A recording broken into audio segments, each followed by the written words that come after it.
ভাই আমরা গত ২-৩ দিন ধরে দেখছি যে রাষ্ট্রপতির আসলে কি হবে, তার বিচার করা যাবে কি যাবে না, এই ধরনের দু ধরনের বক্তব্য দেখছি। কেউ বলছেন বিচার করা যাবে, আর কেউ বলছেন যাবে না। আপনিও নিশ্চয়ই জানেন এই বিষয়গুলো নিয়ে। আপনার কাছে কি মনে হয়, আইনি ব্যাখ্যাটা কি বা সংবিধান কি বলছে? দেখুন, রাষ্ট্রপতি শাহাবুদ্দিন ছুপ্পু সাহেব আর কি, উনি আপনার 22তম রাষ্ট্রপতি ছিলেন আর কি বাংলাদেশের, এবং লাস্ট আমরা দেখলাম যে উনি পদত্যাগ করলেন 24 তারিখে। উনি ক্ষমতা নিয়েছিলেন, মানে প্রেসিডেন্ট হিসেবে আপনার দায়িত্ব নিয়েছিলেন 24 এপ্রিল 2023, এবং উনি মোট 3 বছর 3 মাসের মতো ছিলেন। এখন এই 3 বছর 3 মাসের মধ্যে এই বাংলাদেশের অনেক হিস্টোরির উদ্ভব হয়েছে, অনেক কিছু হয়েছে আর কি। তার মধ্যে সবথেকে বড় যেটা হয়েছে সেটা হচ্ছে ছাত্র জনতার যে গণ অভ্যুত্থান আর কি। ঠিক এই সময়েই ছুপ্পু সাহেব প্রেসিডেন্ট হিসেবে ছিলেন, এবং এটা কোনোভাবেই অস্বীকার করা যাবে না, এই শাহাবুদ্দিন ছুপ্পু সাহেব সেই ফ্যাসিস্ট আমলেই নিয়োগ পাওয়া একজন রাষ্ট্রপতি, এবং তাদেরই আশীর্বাদ পুষ্ট। এটা অ্যাভয়েড করার কোনো কারণ নেই আর কি। তো এখন স্বাভাবিকভাবে ওনার যে কার্যকলাপ বা ওনার আমলে যেহেতু নিয়োগ আর কি ফ্যাসিস্ট আমলে, এখানে বেশ কিছু কথাবার্তা উদয় হয়েছে বা উদয় হবে, এটা স্বাভাবিক আর কি। এখন অনেকে অনেক কথা বলেছে, আপনি কিছুক্ষণ আগে একজন আইনজীবীর কথা বললেন যে তার দায় মুক্তি বা পাবে না ইত্যাদি ইত্যাদি। দেখুন, উনি কিন্তু জেলা ও দায়রা জাজ হিসেবে উনি ছিলেন আর কি, এবং উনি রিটায়ার্ড পরে আপনার দুর্নীতি দমন কমিশনার হিসেবেও ছিলেন, এবং এই কমিশনার থাকা অবস্থাতেও ওনার বেশ কিছু কর্মকাণ্ড কোশ্চেন ছিল আর কি। উনি থাকা অবস্থাতেই কিন্তু পদ্মা সেতুর যে দুর্নীতি হয়েছিল, যাদের বিরুদ্ধে অ্যালিগেশন ছিল তাদেরকে ক্লিন করেছিল। আবার উনি থাকা অবস্থায় কিন্তু সাবেক প্রধানমন্ত্রী বেগম খালেদা জিয়া, ওনার এক্সটে কিন্তু আপনার জিয়া অরফানেজ ট্রাস্টের যে চার্জশিট সেটা কিন্তু হয়েছিল আর কি। সো ওনার বিরুদ্ধে কিন্তু অ্যালিগেশনের অভাব নাই। আবার উনি রিটায়ার্ড করার পরে আবার সামহাও ইসলামী ব্যাংকের সাথে কানেক্টেড হয়েছে, এসালাম গ্রুপের সাথে কানেক্টেড হওয়ার তার বিভিন্ন খবরাখবর আসে। তো এগুলা দেখেন, উনি এই অতীতে যে কর্মকাণ্ডগুলো করেছে এগুলাতে দায়মুক্তি হওয়ার কোনো উপায় নাই। যদি মনে করা হয় যে না, এগুলা উনি যা কিছু করেছে সজ্ঞানে করেছে, ইন্টেনশনালি করেছে, ইল মোটিভ নিয়ে করেছে, অবশ্যই তাকে বিচারের প্রক্রিয়া আসতে হবে। আমার কথা হচ্ছে, উনি প্রেসিডেন্ট থাকা অবস্থায় শপথ নেওয়ার পরে যা কিছু করছে বা শপথ নেওয়ার পরে উনি কি করেছে সেগুলো নিয়ে আবার কিন্তু এখানে আমাদের কিছু কনস্টিটিউশনাল ডিফিকাল্টিজ আছে। কারণ আপনি জানেন যে আমাদের কনস্টিটিউশনের অনুচ্ছেদ 51-তে কিন্তু স্পষ্ট বলা আছে রাষ্ট্রপতির দায়মুক্তি। রাষ্ট্রপতি রাষ্ট্র পরিচালনার সময় দাপ্তরিক কাজে উনি যা কিছু করেন না কেন, আবার যা কোনো কিছু না করে থাকলে, দুইটাই কিন্তু কিছু করলে এবং কিছু না করে থাকলে, ঠিক আছে, তাহলে সেটা নিয়ে কিন্তু কোনো ধরনের তাকে দায় দেওয়া যাবে না আর কি ওই কার্যকলাপের জন্য। তো এখানে যদি ওই রাষ্ট্রপতি থাকা অবস্থায় উনি কী কী করেছেন আর কি কাজ, এগুলো নিয়ে যদি কোশ্চেন অ্যারাইজ করে, তাহলে কিন্তু রাষ্ট্রপতির দায়মুক্তির একটা কথাবার্তা কিন্তু এখানে চলে আসে আর কি। আর আমি আরেকটি জিনিস আমি উল্লেখ করতে চাই, যোগ করতে চাই, সংবিধানের 52 অনুচ্ছেদে আছে যে তাকে অভিশংসন করা বা ইমপিচমেন্টের বিষয়। হ্যাঁ, এটা তো করা যেত, সেটা যদি করা হতো তাহলে কিন্তু আবার অন্য হিসাব হতো, কিন্তু তা তো করা হয়নি। অভিশংসন কখন করা হয়, যে তার নামে সিরিয়াস একটা অ্যালিগেশন আছে, ওই অ্যালিগেশনের জেরে তাকে হচ্ছে ইমপিচমেন্ট করা হয়েছে আর কি, কিন্তু তা তো করা হয়নি। এটা কিন্তু প্রথম অবস্থা একটা যখন বিএনপি ক্ষমতা আসলো তখন কিন্তু এই ধরনের একটা কথাবার্তা হচ্ছিল, তাকে মনে হয় অভিশংসন করা হবে, কিন্তু তা তো করা হয়নি আর কি। উনি কিন্তু স্বেচ্ছায় পদত্যাগ করেছে। সো দুইটার মধ্যে কিন্তু কমপ্লিটলি ডিফারেন্ট। এখানে কিন্তু 52 কোনোভাবে আসবে না, অনুচ্ছেদ 52 যে ওনাকে যে ইমপিচমেন্ট করা হচ্ছে বা অভিশংসন করা হচ্ছে, এটা কিন্তু করা হয়নি। এটাকে উনি স্বেচ্ছায় এখানে পদত্যাগ করেছেন আর কি। এবং স্বেচ্ছায় পদত্যাগ, ওনার যে চিঠিটা 24 তারিখের যে চিঠিটা, ওখানে উনি কিন্তু আবার 4টা প্যারা করেছে, 4টা প্যারা আছে।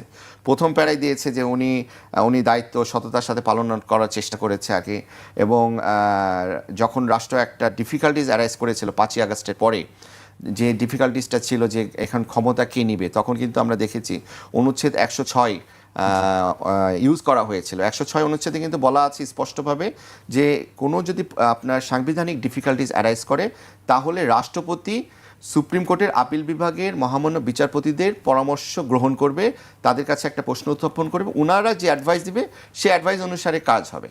এবং উনি কিন্তু এটা করেছিলেন, 106-এর ইউটিলাইজ কিন্তু ওনার মাধ্যমেই হয়েছিল।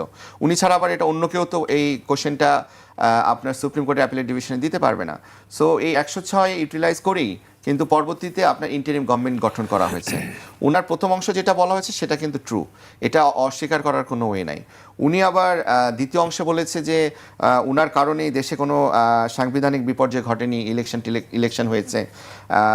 তারপর আবার লাস্ট যে প্যারাটা করেছে আর কি, লাস্টের আগের প্যারাতে উনি বলেছে যেহেতু তার বিভিন্ন ধরনের অসুখ আছে, হৃদরোগ আছে, ডায়াবেটিস আছে, কিডনিতে প্রবলেম, উচ্চ রক্তচাপ, ওনার বাইপাস হয়েছে, আবার অটোনমিক নিউরোপ্যাথি একটা রোগ হয়েছে, উনি সময়ে সময়ে ক্ষণিক অবচেতন হয়ে যাচ্ছে, এই জন্য উনি পদত্যাগ করেছে স্বেচ্ছায়। তো এটা একটা মানে এই চিঠিটাতে আসলে পলিটিক্যালি ভাবলে অনেক কিছু, পলিটিক্যালি না ভাবলে কোনো কিছুই না আর কি, আমি মনে করি। জি, স্বরাষ্ট্রমন্ত্রীর বক্তব্য আমরা গতকালকে দেখেছি, আইনমন্ত্রীর বক্তব্য দেখেছি। স্বরাষ্ট্রমন্ত্রী একটি কথা বলেছেন যে মানে তেমন কোনো কিছু আসলে সেরকম মামলা বা তার বিচারের তেমন কোনো কিছু পাওয়া যায়নি বা সেরকম কোনো কিছু ঘটে। দেখেন, কিন্তু যে বিষয়গুলো আপনি নিজে বললেন যে আমরাও জানি যে ঘটনার সঙ্গে তিনি জড়িত ছিলেন, সেই বিষয়টা আসলে যে ঘটনাগুলো আমি কিন্তু আবার বলছি আর কি, উনি দায়িত্বে পাওয়ার আগে যে ঘটনার কাছে সাথে উনি জড়িত ছিলেন সেগুলো নিয়ে বিচারিক প্রক্রিয়া যদি উদয় হয় সেটা নিয়ে কোনো কোশ্চেন অ্যারাইজ করবে বলে আমি মনে করি না। কিন্তু রাষ্ট্রপতি থাকা অবস্থায় যা কিছু হয়েছে আমার মনে হয়, দেখেন স্বরাষ্ট্রমন্ত্রী সাহেব যে কথাবার্তাগুলো বলেছেন, উনি তো আইনের ছাত্র ছিলেন আর কি, ল ডিপার্টমেন্টের আর কি, উনি সংবিধান বিশেষজ্ঞ বলা চলে আর কি। উনি কিন্তু অনুচ্ছেদ 51 ভালো মতোই জানে, এটা জানে বলে কিন্তু উনি এই ধরনের স্টেটমেন্ট দিয়েছে। ওনার যে স্টেটমেন্টটা আমার মনে হয় যে উনি রাষ্ট্রপতি থাকা অবস্থায় যা কিছু হয়েছে সেগুলো নিয়ে তার বিরুদ্ধে কোনো কিছু করাটা একটু ডিফিকাল্টিজ আছে। কিন্তু আগে বা পরে যখন সেটা হতেই পারে, মানুষের অতীত কর্মকাণ্ড নিয়ে তো আপনার বিচার হয়, বিচার হয় না? অতীত কর্মকাণ্ড নিয়ে তো বিচার হতেই পারে, 2 বছর 10 বছর 15 বছর আগেও যদি কোনো অপরাধ হয়ে থাকে সেটা নিয়ে তো বিচার। আপনার কাছে কি মনে হয় যে আসলে তার বিচার হওয়া উচিত আগের, যদি সে এটাতে আসলেই জড়িত থাকে, তার বিরুদ্ধে যদি যেহেতু এই ধরনের কথাবার্তা আসছে, যদি জড়িত থেকে থাকে তাহলে অবশ্যই বিচার হওয়া উচিত তার অতীত কর্মকাণ্ডের জন্য। যদি ওগুলা তথ্য প্রমাণ পাওয়া যায়, এভিডেন্স পাওয়া যায়, প্রাথমিকভাবে প্রমাণ হতে পারে এরকম যদি মনে হয় তাহলে তো হওয়া উচিত বলে আমি মনে করি। জি জি, মিলন ভাই আপনার কাছে আবারও আসবো। আমি শরীফ ভাইয়ের কাছে আসতে চাই। শরীফ ভাই, আপনার কাছে কি মনে হয় যে দুই ভাগ আমরা দেখছি যে বিভিন্ন এক একজন এক এক রকমভাবে বলছে, কেউ বলছেন হওয়া উচিত, কেউ বলছে না এটির কোনো সুযোগ নেই, দায় মুক্তি দেওয়া হয়েছে, আপনি আসলে কি মনে করেন? ধন্যবাদ আপনাকে, ধন্যবাদ সাথের আলোচক, দর্শক শ্রোতা। আপনার কথার উত্তরে আমি যদি বলি যে কালকেই সংক্ষিপ্ত বিচারের মধ্য দিয়ে সদ্য পদত্যাগ করা রাষ্ট্রপতিকে কারাগারে নিয়ে যেতে হবে, অনেকেই খুশি হবেন, কিন্তু রিয়েলিটিটা কি? এটি কি সম্ভব? তিনি রাষ্ট্রপতির দায়িত্ব যখন পালন করেছেন তখন তাকে আইনের ভেতর থেকে কতগুলো নিরাপত্তা দেওয়া হয়েছে, কিন্তু তার মানে এই না যে তার জিন্দেগিতে তিনি যা যা করেছেন সব কিছুর জন্য তিনি দায় মুক্তি পাবেন। এটি শুধুমাত্র মোহাম্মদ শাহাবুদ্দিনের জন্য না, এটা বাংলাদেশের রাষ্ট্রপতির দায়িত্ব যারা যারা পালন করেছেন সবার জন্যই প্রযোজ্য। আমাদের এখানে পার্লামেন্টারি সিস্টেমে রাষ্ট্রপতির দায়িত্ব পালন করার সময় যে দল থেকে যিনি মনোনীত হয়ে দায়িত্ব পালন করেছেন ওই দলের সিদ্ধান্তের বাইরে কোনো রাষ্ট্রপতিকে গিয়েছেন? যাওয়ার সুযোগ কি ছিল? আমাদের কনস্টিটিউশন ওই সুযোগটাকে দিয়েছে। আমাদের যে রাজনৈতিক সংস্কৃতি, সেই সংস্কৃতি যে দল থেকে নির্বাচিত তার কোনো কার্যক্রমে নো বলার অপশন কি এখানে আছে? জুলাই অভ্যুত্থানের সময়ে মোহাম্মদ শাহাবুদ্দিন যদি শেখ হাসিনার যে স্টেপগুলো ছিল তার বিরুদ্ধে যদি কথা বলতেন, তাহলে এখন যারা তাকে জেলে ঢুকাতে চান তিনি তার অনেক আগে, 1.5 বছর আগেই তাকে জেলে ঢুকতে হতো। তাকে কি ছেড়ে দেওয়া হতো? কখনোই না। সুতরাং আমরা অনেক সময় ইমোশনের কারণে, আমরা অনেক সময় পারিপার্শ্বিক অবস্থা বিবেচনা না করে দাবি তুলে বসি। মজার ব্যাপার হলো তাকে তার দায়িত্ব পালনের সময় কারাগারে যে ভুলগুলো করেছেন তার জন্য যারা জেলে নিতে বলছেন তারাই কিন্তু চাইলে মোহাম্মদ শাহাবুদ্দিনকে জেলে নিতে পারতেন, কিন্তু সেটি করেননি। কেন করেননি? করেননি হলো, আমরা যতই আইনের শাসনের কথা বলি, আমাদের দেশটা চলে শাসকের আইনে, চুজ অ্যান্ড পিক। আপনি যাকে পছন্দ করবেন এবং কাকে অপছন্দ করছেন, আপনার সুবিধা মতো তাকে কাউকে আইনের মুখোমুখি দাঁড় করলেন, কাউকে আইনের বাইরে নিয়ে গেলেন। বাচ্চু রাজাকার, তার তো মৃত্যুদণ্ড হয়েছিল, তিনি তো এখন ঘুরে বেড়াচ্ছেন, দেশে এসেছেন, তো তাকে পুলিশ ধরছে না কেন? তাকে কি ক্ষমা করে দেওয়া হয়েছে? নিশ্চয়ই না, ধরছে না।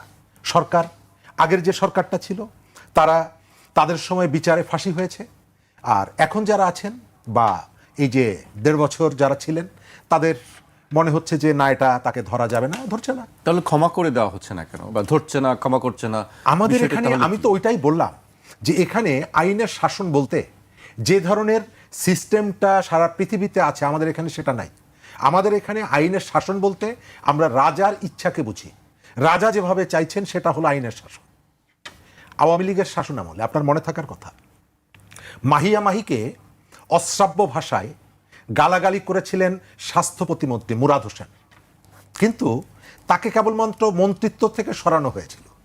আর মাসুদা ভাট্টিকে মিডিয়াতে একটা বাজে কথা বলেছিলেন প্রয়াত ব্যারিস্টার মইনুল হোসেন, তার জন্য তাকে রংপুর থেকেই গ্রেপ্তার করা হয়েছিল। অনেকগুলো কারণ কি? মামলা হয়েছিল। অনেকগুলো মামলা হয়েছিল, একই রকমের কিন্তু কেস। ভাই নিশ্চয়ই ধারা ধরে বলতে পারবে। আমাদের মতো যারা অজ্ঞ লোক, আইন সম্পর্কে কোনো ধারণা নাই, তাদের চোখেও যে একজনকে আপনি সোশ্যাল মিডিয়ায় অথবা মেইন স্ট্রিমের মিডিয়ায় গালাগালি করছেন, আপনাকে একবারে গর্তের ভেতর থেকে ধরে নিয়ে আসছে, আরেকজনকে গালাগালি করছেন, আপনার মন্ত্রিত্ব চলে গেছে। অনেকে বলার চেষ্টা করে শাস্তি তো হয়েছে না, মন্ত্রিত্ব চলে যাওয়াটা এটা কোনো শাস্তি না, এটা একটা মানে পলিটিক্যাল পানিশমেন্ট, এটা একটা রাজনৈতিক অ্যাকশন। আমার দল করে, আমি তাকে দল থেকে বের করে দিলাম, অথবা আমার সাথে ক্যাবিনেটে আছে, আমি বের করে দিলাম, কিন্তু সে যে অপরাধটা করেছে একজন নারী সম্পর্কে, তার জন্য এটি তো একটা ক্রিমিনাল অফেন্স, তার জন্য তার শাস্তি হওয়া উচিত। তাকে কোর্টে যেতে হবে, আত্মপক্ষ সমর্থন করতে হবে, সেটি তো আমরা আর্গুমেন্ট হবে, সেটি হয়নি। আমাদের এখানেও প্রায় এক। আপনি মোহাম্মদ শাহাবুদ্দিনকে, আমি অবশ্যই মনে করি যে জুলাই অভ্যুত্থানের সময় তিনি নীরব ছিলেন, এটি সত্য। তিনি আওয়ামী লীগ কর্তৃক নির্বাচিত, মনোনীত, এটাও সত্য। আওয়ামী লীগের যে অপরাধের দায়, এটার একটা অংশ তাকে বহন করতে হবে। ওবায়দুল কাদেরকে বহন করতে হবে, ছাত্রলীগের ওই সময় প্রেসিডেন্টকে বহন করতে হবে, XYZ সবাইকে, আইজিকে বহন করতে হবে, তাহলে ওই সময় রাষ্ট্রপতিকে বহন করতে হবে না? অবশ্যই হবে। কিন্তু ব্যাপারটা হলো কি, সবাই পালিয়ে যাওয়ার পর তাকে তো আপনি বিচারের মুখোমুখি দাঁড় করান নাই, তার হাত থেকে আপনি শপথ নিয়েছেন। আমি ধরে নিলাম আপনার ধারণা ছিল না যে এর ইম্প্যাক্টটা কি হতে পারে। আপনি শপথ নেওয়ার পরে মনে হতে পারে যে না, কাজটা ভুল হয়েছে, পারিপার্শ্বিক অবস্থায় তার কোনো বিকল্প ছিল না, কিন্তু তারপরে তো আপনার হাতে সময় ছিল। আপনি কি কিছু করেছেন? না। বিএনপি তাকে পার্লামেন্টে বক্তৃতা করতে নিয়ে গেছেন, তিনি পার্লামেন্টে বক্তৃতা করেছেন রাষ্ট্রপতি হিসাবে, বিরোধী দল সেই বক্তৃতার সময় বয়কট করেছে। আবার শপথ নিয়ে তার ভাষণের উপরে 400 মিনিট আলোচনার প্রস্তাব দিয়েছে বিরোধী দল। আপনি যাকে পছন্দই করেন না, আপনি যাকে মানলেন না, তার ভাষণের উপরে আপনার আলোচনা করার কি আছে? আপনার যে এই যে তার হাত দিয়ে আপনি অধ্যাদেশ করেছেন, তো বিচারটা তো এখন কেন করলেন না? তার অপরাধের জন্য যদি আপনি বিচার করতে চান, তার রাষ্ট্রপতি থাকাকালীন সময়ের জন্য যদি বিচার করতে চান, তাহলে তো অবশ্যই ডক্টর ইউনূসেরও বিচার হবে এখানে। মোহাম্মদ শাহাবুদ্দিন অনেক কিছু চোখ বন্ধ করে সহ্য করেছে। আওয়ামী লীগের যে শাসনটা, দুর্বিনীত যে শাসন, সেই শাসনের অনেক অন্যায় কাজ তিনি চুপচাপ করে সেটি সহ্য করেছেন, বিরোধিতা করেননি। করার স্কোপ ছিল কি ছিল না সেটি আমি কিন্তু বললাম। তাহলে ডক্টর ইউনূসের সময় তখন তিনি কি করেছেন? তার চোখের সামনে মেইন স্ট্রিম মিডিয়াতে আগুন দেওয়া হয়েছে না? তো তার দায় কি তখন? কবর থেকে মানুষকে তুলে এনে, লাশ তুলে এনে আগুন দেওয়া হয়েছে না? সেই দায় তার নিতে হবে না? তার অর্থ হচ্ছে সেই কথাটা আপনি বলছেন না। কেন বলছেন না? বলছেন না হলো যে আপনি ওই যে চুজ অ্যান্ড পিক, আপনার যাকে পছন্দ তাকে আপনি আইন থেকে নিষ্কৃতি দিতে চান, আর যে অপছন্দ তাকে আইনের মুখোমুখি দাঁড় করাতে চান। মোহাম্মদ শাহাবুদ্দিনের ব্যাপারটা আমার কাছে যেটা ধারণা, বিএনপি এতদিন বলেছে সাংবিধানিক ধারাবাহিকতা, কিন্তু মাত্র কিছুদিন আগে তার কাছে আর সেটা আর মনে হয়নি। সম্ভবত তাকে যে প্রয়োজনটা, সেই প্রয়োজন তিনি শেষ করে ফেলেছেন, কোর্সটা। তার যে সমস্ত জায়গায় কন্ট্রিবিউট করার সুযোগটা ছিল এবং বিএনপি বেনিফিটেড হয়েছে, সেই কাজগুলো শেষ হয়ে গেছে। আপাতত আর কিছুই নাই, বিএনপি বলেছে গুড বাই। তা না হলে বিএনপি তো এতদিন বলেছে যে না, সাংবিধানিক ধারাবাহিকতার কারণে আমরা তাকে রাখবো, তাহলে আপনার আর 6-7 মাস আগে আপনি তাকে বিদায় করলেন কেন? এক। দ্বিতীয়ত, আমার ধারণা বিএনপির কাছে এই মেসেজ আছে যে তাকে যতটুকু কাজে লাগিয়েছি এনাফ, আর যদি সময়টা তাকে রাখতে চাই, এটা এক ধরনের হিতে বিপরীত হতে পারে। কিভাবে হিতে বিপরীত হতে পারে? ইতিমধ্যেই আওয়ামী লীগ আওয়াজ দিচ্ছে যে আমরা দেশের মধ্যে ঢুকে পড়বো, আমরা হ্যান করবো, আমরা ত্যান করবো। সুতরাং আওয়ামী লীগ মনোনীত রাষ্ট্রপতি অন্তত কিছু করতে না পারলে দুটো মেসেজ তো তাকে দিতে পারবে, দুটো তথ্য তো তাকে দিতে পারবে, সরবরাহ করতে পারবে। সুতরাং কোনো রকমের কোনো ঝুঁকির মধ্যে যাওয়া যাবে না। আজকে আমরা যে আলোচনাগুলো শুনছি, এই আলোচনাগুলো আমরা গত 1.5 বছর ধরে শুনছি না? এই কথাগুলো গত 1.5 বছর ধরে বলা হচ্ছে না? বলা হচ্ছে। এনসিপি সহ যারা দাবিটা করছেন তাকে জেলে নিতে হবে। গণ অভ্যুত্থানে যারা অংশগ্রহণ করেছেন তারা পরিষ্কার করে বলছেন যে আমরা যখন গণভবনের সামনে বিক্ষোভ করতে যাই তখন এনসিপির নাহিদ ইসলাম অমুক অমুক আমাদেরকে টেলিফোন করে বলেছে তোমরা বঙ্গভবনের সামনের থেকে সরে যাও, কোনো আন্দোলন করা যাবে না। তো এই তথ্য তারা চ্যালেঞ্জ করছেন না কেন? এই তথ্যগুলো আসছে, এই তথ্য তারা চ্যালেঞ্জ করছেন না কেন? করছেন না এই কারণে যে তাদের ভেতরের দুর্বলতা আছে। তারা রাষ্ট্র তাদেরকে বিশ্বাস করে, জনগণ তাদেরকে বিশ্বাস করে যে দায়িত্বটা দিয়েছিল সেই দায়িত্ব তারাও প্রপারলি রক্ষা করেন নাই। ডক্টর ইউনূসও প্রপারলি রক্ষা করেন নাই। সেই ঘটনাগুলো আমরা নানা সময় দেখেছি। আপনি শাহাবুদ্দিন সাহেবের বিচার করবেন, শাহাবুদ্দিন সাহেবের কন্ট্রিবিউশন আছে, আমি এটা কোনোভাবেই অস্বীকার করব না। আমাদের এখানে 12 ফেব্রুয়ারি যে নির্বাচন, সেই নির্বাচন যাতে না হয় সেই প্রচেষ্টা ছিল। ডক্টর ইউনূস অনেকের সাথে দেখা করেছেন, কথা বলেছেন। পুরো সময়টা রাষ্ট্রপতির সাথে তিনি কখনো দেখা করেননি। মানুষের ধারণা ছিল যে তাকে কোণঠাসা করে রাখা হয়েছে। তিনি নিজেও বলেছেন যে এক ধরনের গৃহবন্দী ছিলাম। কিন্তু ওই সময় কেবলমাত্র সেনাপ্রধান মাঝে মাঝে তার কাছে যেতেন, রাষ্ট্রীয় যে দিবসগুলো দেখা করতেন। এর ভেতর থেকে মানুষের মধ্যে একটা ধারণা ছিল যে ডক্টর ইউনূসের যে সরকারটা, তারা যে নির্বাচনটা করতে চায় না, তার কাউন্টার আর একটা ফোর্স আছে, সেটা হচ্ছে আমাদের রাষ্ট্রপতি এবং সেনাপ্রধান। তারা একটা নির্বাচন করতে চান। এর ভেতর থেকে মানুষের মধ্যে ওই যে শক্তির একটা ভারসাম্য ছিল বলে ধারণা, এবং ওই ধারণার জায়গা থেকে নির্বাচনটা শেষ করা গেছে। আপনি এখন তাকে আইনের মুখোমুখি যা খুশি তাই করেন। আমি যেটা বলতে চাই যে জুলাই অভ্যুত্থানের সময় তার ভূমিকা আমি সন্তুষ্ট না, কিন্তু তার সক্ষমতা সীমাবদ্ধতা কতটুকু ছিল? জি, এটি একটি প্রশ্ন থেকে যাবে। আমি মিলন ভাইয়ের কাছে আসি। মিলন ভাই, আমরা শরীফ ভাইয়ের কাছে অনেক কথা শুনছিলাম, চুজ অ্যান্ড পিকের কথা শুনছিলাম, যে আসলে কাকে বিচার করা যাবে, কার বিচার করা যাবে না, সেটি আসলে নির্ধারণ করে উচ্চ পর্যায় থেকে সেই সিদ্ধান্তগুলো হয়ে থাকে। আরেকটি বিষয়ে আমরা কথা শুনছি যে রাষ্ট্রপতি বিদেশে যেতে পারেন, সেরকম একটি কথা আমরা শুনছি। আপনার কাছে কি মনে হয় বিদেশে, কেউ বলছে যে বিদেশে যেতে দেওয়া উচিত হবে, আবার কেউ বলছে উচিত হবে না। আপনার কাছে কি মনে হয় এই সংশয়ের কেন? বিদেশে গেলে কি হবে? না, এটাতে আসলে বাতাসে তো অনেক কথাই রটে আর কি, তাই না? এখন উনি যদি তার স্বাস্থ্যগত কারণে, চিকিৎসার কারণে বিদেশে যেতে চান, সেটা যেতেই পারেন। সেটা নিয়ে আসলে আমিও কিছু জানি না। আসলে এগুলো একটা ধোঁয়াশা। অনেকে অনেক ধরনের কথা বলছে, উনি বিদেশে চলে যাবে, বিদেশে যে আর আসবে না, ইত্যাদি ইত্যাদি। তো এগুলো আসলে এগুলা হচ্ছে পলিটিক্যাল স্টেটমেন্ট বা পলিটিক্যাল গসিপ বলতে পারেন আর কি। তো এখন কি হবে সেটা বলা মুশকিল। এখন যেহেতু উনি পদত্যাগ করেছে, অ্যাজ পার কনস্টিটিউশন নতুন আমাদের দায়িত্বপ্রাপ্ত রাষ্ট্রপতি এসেছেন, উনি ওনার দায়িত্ব পালন করছেন। ছুপ্পু সাহেব, আমি যতদূর জানি যে উনি আবার ওনার নিজের বাড়িতে উঠে যাবেন। তো উনি কোথায় যাবেন, কোথায় থাকবেন, বিচার তার হবে কি হবে না। ট্রাইব্যুনালে অভিযোগ দায়ের করা হয়েছে দুটি। যে তার নামে ট্রাইব্যুনাল, এই যে আমি বললাম আর কি, অভিযোগ দায়ের করা মানে কিন্তু অভিযোগটা প্রতিষ্ঠিত হয়ে যাচ্ছে তাও না। এটা আমলে নিচ্ছে কিনা সেটাও কিন্তু দেখতে হবে। এটা আমলে নিচ্ছে কিনা সেটাও দেখতে হবে। তো আসলে অনেকে, এখানেও কি চুজ অ্যান্ড পিকের বিষয় আছে? না, এখানে আমি আসলে দেখেন, আমি চুজ অ্যান্ড পিক বলবো না। দেখেন, আইনের গতিতে চলা উচিত, এবং বিচার বিভাগ স্বাধীনতা আমরা চেয়েছি। বিচার বিভাগের মতো স্বতন্ত্র থাকা উচিত, এবং কোনো ধরনের প্রতিবন্ধকতা হোক আমরাও এটা চাই না, সাধারণ জনগণ এটা চায় না। উনি যদি কোনো ধরনের অপরাধ করে থাকেন, as per constitution, as per law তার বিচার হওয়া উচিত বলে আমি মনে করি আর কি। কিন্তু ওই যে বললাম যে তার ক্ষমতা থাকা অবস্থায়, প্রেসিডেন্ট থাকা অবস্থায় উনি কোনো ধরনের যদি এমন কোনো কাজ করে থাকে, দাপ্তরিক কাজ করা অবস্থায়, কিন্তু তার এটা রাষ্ট্রপতির দায়মুক্তি, এটা কিন্তু কনস্টিটিউশনে বলা আছে। দেখেন, এত মানুষ মারা গেছে 5ই আগস্টে, আমরা সবাই মর্মাহত আর কি। কিন্তু এই যে পুলিশকে যে গুলি চালাতে বলা হলো, গুলি চালাতে বলাটা এটা কি রাষ্ট্রপতি বলেছে, নাকি এটা স্বরাষ্ট্রমন্ত্রী বলেছে, নাকি স্বরাষ্ট্রমন্ত্রী প্রধানমন্ত্রী নির্দেশ পেয়ে বলেছে? এক্সিকিউটিভ কাজ তো তারা করছিল। রাষ্ট্রপতি তো আসলে রাষ্ট্রপতির ভূমিকা কী ছিল, বা রাষ্ট্রপতি বাংলাদেশে তো রাষ্ট্রপতি শাসিত সরকার না। আমরা দেখেছিলাম যখন প্রেসিডেন্ট এরশাদ ছিল তখন রাষ্ট্রপতি শাসিত ছিল, পরবর্তীতে 91-এ আবার পরিবর্তন হলো, তাই না? আমরা দেখেছি যে এখানে এক্সিকিউটিভ হেড হিসেবে প্রধানমন্ত্রী কিন্তু কাজ করে থাকে আর কি। সো এগুলো আমাদেরকে বুঝতে হবে আর কি। মানে আসলে অনেকে অনেক কথা বলবে, এই মানে কথার জন্য আমরা যদি গা ভাসাই দিই তাহলে হবে না আর কি। কতটুকু ধরা যায়, কতটুকু ধরতে হবে, কতটুকু দায় আছে, কতটুকু দায় মুক্তি আছে, সব কিছু আমাদের বুঝতে হবে। তবে আমি একটা কথা বারবার বলছি, উনি অতীতে যদি কোনো কর্মকাণ্ড করে থাকে, ঠিক আছে, এবং ওই অতীতের কর্মকাণ্ডে যদি তার এমন কিছু করে থাকে, ইলিগাল অ্যাক্টিভিটিস করে থাকে, উইথ ইল মোটিভ করে থাকে, তাহলে অবশ্যই তার বিচার হওয়া উচিত।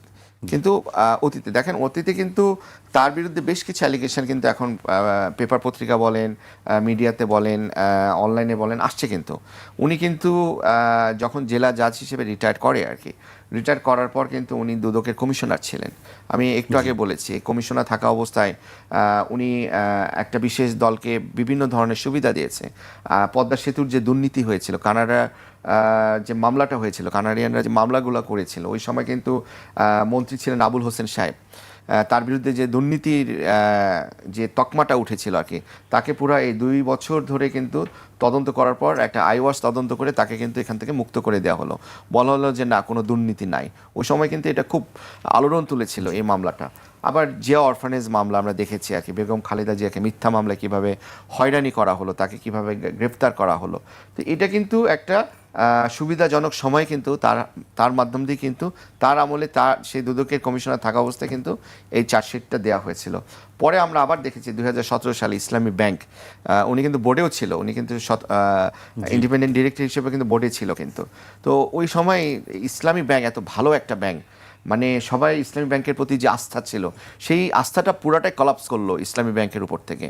তো এই ইসলামী ব্যাংক থেকে আবার কিন্তু উনি আবার গ্লোবাল ইসলামী ব্যাংকেও একটা বিশেষ দায়িত্বে ছিলেন আর কি। তো এইগুলা থেকে দায় মুক্তি হবে কিভাবে? এইগুলাতে তো আর দায় মুক্তি নাই আর কি। তো এটাতে যদি তার দায় থেকে থাকে তাহলে অবশ্যই তাহলে হওয়া হয়তো উচিত। তিনি আমার বিচারের কথা শুধুমাত্র উনি প্রেসিডেন্ট থাকা অবস্থায় যে অ্যাজ পার কনস্টিটিউশন দায় মুক্তি, সেখানে আমার একটা অভিমত যে এটা একটু খুব একটা সুবিধা না আর কি। জি, আমি আবারও আসবো আলোচনা, আমাকে একটা বিরতিতে যেতে হচ্ছে পর্যায়ে। একটা বিরতি নিচ্ছি, ফিরছি এখনই।